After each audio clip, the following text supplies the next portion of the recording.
श्री संस्थान गोकर्ण परतगाड़ी जीवोत्तम मठ के 24वें महंत श्रीमद विद्याधीश तीर्थ स्वामी जी, राज्यपाल श्रीमान अशोक गजपति राजू जी, लोकप्रिय मुख्यमंत्री भाई प्रमोद सावंत जी, मठ समिति के अध्यक्ष श्री श्रीनिवास डेम्पो जी, उपाध्यक्ष श्री आर कामत जी, केंद्र में मेरे सहयोगी श्रीपाद नायक जी, दिगंबर कामत जी, अन्य सभी महानुभाव, देवी और सज्जनों, आज के इस पावन अवसर ने मन को गहरी शांति से भर दिया है।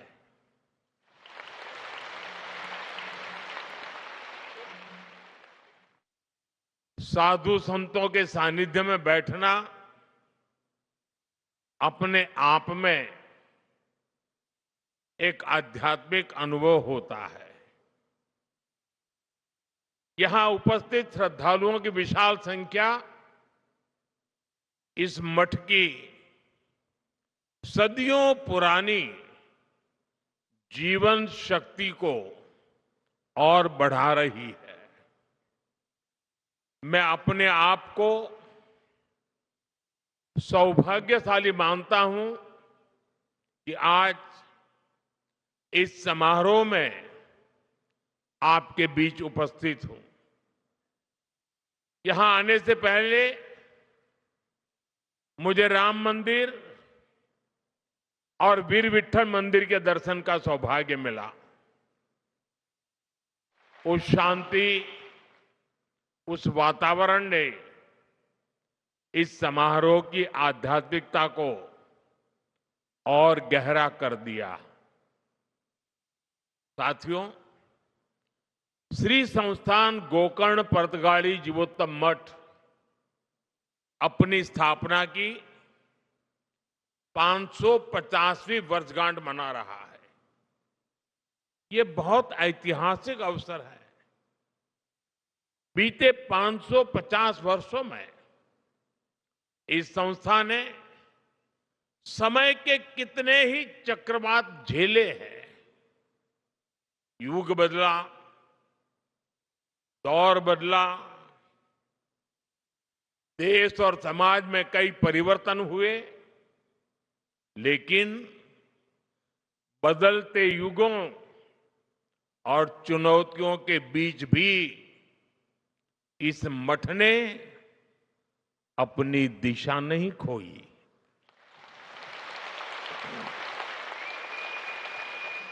बल्कि ये मठ लोगों को दिशा देने वाला केंद्र बनकर के उभरा, और यही इसकी सबसे बड़ी पहचान है। यह इतिहास में जड़ होकर भी समय के साथ चलता रहा। इस मठ की स्थापना जिस भावना से हुई थी, वो भावना आज भी उतनी ही जीवंत दिखाई देती है। ये भावना साधना को सेवा से जोड़ती है, परंपरा को लोक कल्याण से जोड़ती है। ये मठ पीढ़ी दर पीढ़ी समाज को ये समझ देता रहा कि अध्यात्म का मूल उद्देश्य जीवन को स्थिरता, संतुलन और मूल्य प्रदान करना है। मठ की 550 वर्षों की यात्रा उस शक्ति का प्रमाण है जो समाज को कठिन समय में भी संभाल करके रखती है। मैं यहां के मठाधिपति श्रीमद विद्याधीश तीर्थ स्वामी जी समिति के सभी सदस्यों और इस आयोजन से जुड़े हर व्यक्ति को इस ऐतिहासिक अवसर की अनेक अनेक शुभकामनाएं देता हूं। साथियों, जब कोई संस्था सत्य और सेवा पर खड़ी होती है तो समय के बदलाव से डगमगाती नहीं, बल्कि समाज को टीके रहने की शक्ति देती है।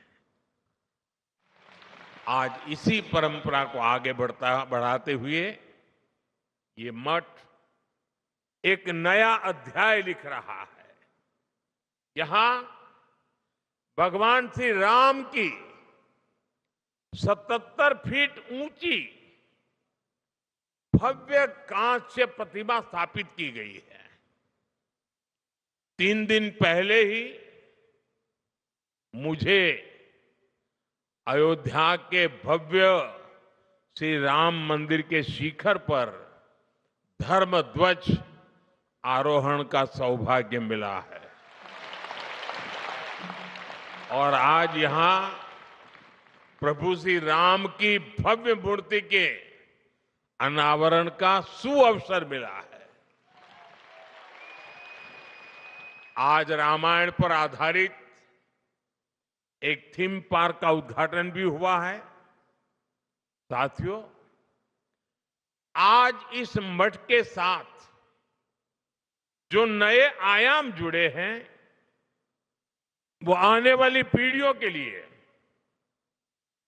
ज्ञान, प्रेरणा और साधना के स्थायी केंद्र बनने जा रहे हैं। यहां विकसित हो रहा संग्रहालय और आधुनिक तकनीक से सुसज्जित 3D थिएटर, इन सब के द्वारा ये मठ अपनी परंपरा को संरक्षित कर रहा है, नई पीढ़ी को अपनी परंपराओं से जोड़ रहा है। इसी तरह 550 दिनों में देश भर के लाखों श्रद्धालुओं की भागीदारी से हुए श्री राम नाम जप यज्ञ और उससे जुड़ी राम रथ यात्रा हमारे समाज में भक्ति और अनुशासन की सामूहिक ऊर्जा का प्रतीक बनी है। यही सामूहिक ऊर्जा आज देश के हर कोने में एक नई चेतना का संचार कर रही है। साथियों, अध्यात्म को आधुनिक तकनीक से जोड़ने वाली व्यवस्थाएं ये आने वाली पीढ़ियों को प्रेरणा देती रहेंगी। मैं इस निर्माण के लिए आप सभी को बहुत बहुत बधाई देता हूं। आज इस विराट उत्सव में इस विशेष अवसर के प्रतीक के रूप में स्मारक सिक्के और डाक टिकट भी जारी किए गए हैं। ये सम्मान उस आध्यात्मिक शक्ति को समर्पित है जिसने सदियों से समाज को जोड़ करके रखा है। साथियों, इस श्री मठ को निरंतर प्रवाहमान रखने की शक्ति उस महान गुरु परंपरा से मिली है जिसने द्वैत वेदांत की दिव्य भाव भूमि को स्थापित किया था। श्रीमद नारायण तीर्थ स्वामी जी द्वारा 1475 में स्थापित यह मठ उसी ज्ञान परंपरा का विस्तार है और उसका मूल स्रोत जगत गुरु श्री मध्वाचार्य जैसे अद्वितीय आचार्य है। मैं इन आचार्यों के चरणों में सिर झुकाकर नमन करता हूं। यह भी बहुत महत्वपूर्ण है कि उडुपी और पर्तगाड़ी दोनों मठ एक ही आध्यात्मिक सरिता की जीवंत धाराएं हैं। भारत के इस पश्चिमी तट की सांस्कृतिक धारा को दिशा देने वाली गुरु शक्ति भी यही है। और मेरे लिए ये भी एक विशेष संयोग है कि एक ही दिन में मुझे इस परंपरा से जुड़े 2 कार्यक्रमों में सम्मिलित होने का सौभाग्य प्राप्त हुआ। साथियों, हम सभी को गर्व है कि इस परंपरा से जुड़े परिवारों ने पीढ़ी दर पीढ़ी अनुशासन, ज्ञान, परिश्रम और उत्कृष्टता को जीवन का आधार बनाया है। व्यापार से लेकर वित्त तक, शिक्षा से लेकर तकनीक तक जो प्रतिभा, नेतृत्व और कार्यनिष्ठा उनमें दिखाई देती है, उसके पीछे इसी जीवन दृष्टि की गहरी छाप मिलती है। इस परंपरा से जुड़े परिवारों, व्यक्तियों की सफलता की अनेक प्रेरक गाथाएं हैं। उन सब की सफलताओं की जड़ें विनम्रता, संस्कार और सेवा में दिखती है। ये मठ उन मूल्यों को स्थिर रखने वाली आधारशिला रहा है और हमें विश्वास है कि आगे भी आने वाली पीढ़ियों को ये मठ ऐसे ही ऊर्जा देता रहेगा। साथियों, इस ऐतिहासिक मठ की एक और विशेषता का जिक्र आज आवश्यक है। इस मठ की एक पहचान वो सेवा भावना है जिसने सदियों से समाज के हर वर्ग को सहारा दिया है।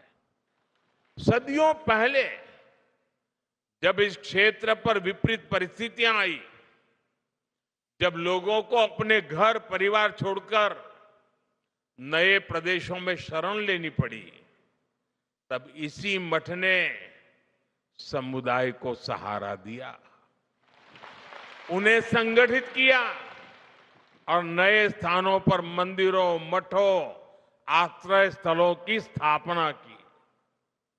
इस मठ ने धर्म के साथ साथ मानवता और संस्कृति की भी रक्षा की। समय के साथ मठ की सेवा धारा और विस्तृत होती गई। आज शिक्षा से लेकर छात्रावासों तक, वृद्ध सेवा से लेकर जरूरतमंद परिवारों की सहायता तक इस मठ ने अपने संसाधनों को हमेशा लोक कल्याण के लिए समर्पित रखा है। अलग अलग राज्यों में बने छात्रावास हो, आधुनिक विद्यालय हो या कठिन समय में लोगों को राहत देने वाले सेवा कार्य, हर पहल इस बात का प्रमाण है कि अध्यात्म और सेवा जब साथ चलते हैं तो समाज को स्थिरता भी मिलती है और आगे बढ़ने की प्रेरणा भी मिलती है। साथियों, ऐसे समय भी आए जब गोवा के मंदिरों और स्थानीय परंपराओं को संकट का सामना करना पड़ा, जब भाषा और सांस्कृतिक पहचान पर दबाव बना, लेकिन ये परिस्थितियां समाज की आत्मा को कमजोर नहीं कर पाई, बल्कि उसे और दृढ़ बनाया। गोवा की यही विशेषता है कि यहां की संस्कृति ने हर बदलाव में अपने मूल स्वरूप को बनाए रखा और समय के साथ पुनर्जीवित भी किया। इसमें पुर्तगाली मठ जैसे संस्थानों का बहुत बड़ा योगदान रहा है। साथियों, आज भारत एक अद्भुत सांस्कृतिक पुनर्जागरण का साक्षी बन रहा है। अयोध्या में राम मंदिर का पुनर्स्थापन, काशी विश्वनाथ धाम का भव्य पुनरुद्धार और उज्जैन में महाकाल महालोक का विस्तार, ये सब हमारे राष्ट्र की उस जागरूकता को प्रकट करते हैं जो अपनी आध्यात्मिक धरोहर को नई शक्ति के साथ उभार रही है। रामायण सर्किट, कृष्ण सर्किट, गया जी के विकास कार्य और कुंभ मेले का अभूतपूर्व प्रबंधन, ये सभी उदाहरण बताते हैं कि आज का भारत अपनी सांस्कृतिक पहचान को नए संकल्प और नए आत्मविश्वास के साथ आगे बढ़ा रहा है। ये जागृति भविष्य की पीढ़ियों को अपनी जड़ों से जुड़े रहने की प्रेरणा देती है। साथियों, गोवा की इस पवित्र भूमि का अपना एक विशिष्ट आध्यात्मिक स्वरूप भी है। यहां सदियों से भक्ति, संत परंपरा और सांस्कृतिक साधना का सतत प्रवाह बहता रहा है। ये धरती प्राकृतिक सौंदर्य के साथ साथ दक्षिण काशी की पहचान भी संजोए हुए है। पर्तगाली मठ ने इस पहचान को और गहराई दी है। इस मठ का संबंध कोंकण और गोवा तक सीमित नहीं है। इसकी परंपरा देश के विभिन्न हिस्सों और काशी की पवित्र भूमि से भी जुड़ी हुई है। काशी का सांसद होने के नाते मेरे लिए और भी गर्व की बात है।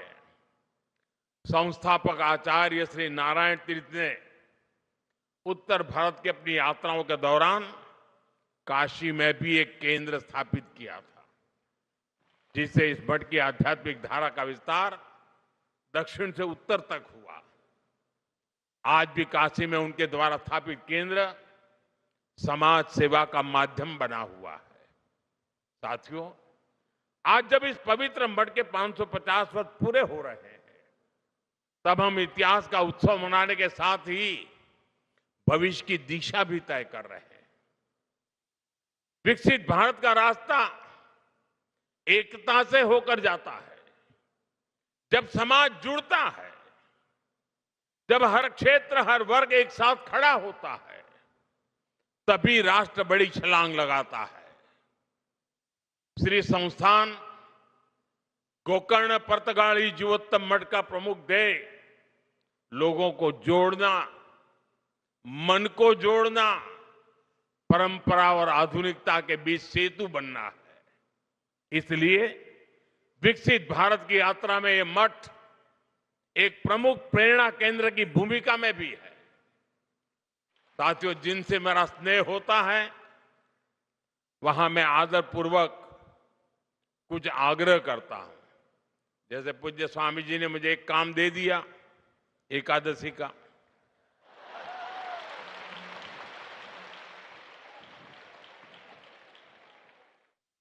वो तो संत है तो एक में मान जाते हैं,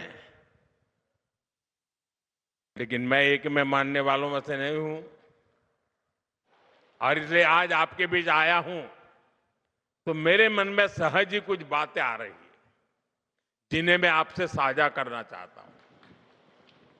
मैं आपसे 9 आग्रह करना चाहता हूं, जिसे आपके संस्थान के माध्यम से जन जन तक पहुंचाया जा सकता है। ये आग्रह 9 संकल्प की तरह हैं। विकसित भारत का सपना तभी पूरा होगा जब हम पर्यावरण की रक्षा को अपना धर्म माने। धरती हमारी माता है और मठों की शिक्षा हमें प्रकृति का सम्मान करना सिखाती है। इसलिए हमारा पहला संकल्प होना चाहिए कि हमें जल संरक्षण करना है, पानी बचाना है, नदियों को बचाना है। हमारा दूसरा संकल्प होना चाहिए कि हम पेड़ लगाएंगे।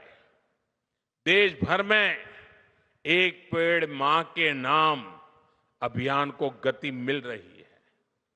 इस अभियान के साथ अगर इस संस्थान का सामर्थ्य जुड़ जाएगा तो इसका प्रभाव और व्यापक होगा। हमारा तीसरा संकल्प होना चाहिए स्वच्छता का मिशन।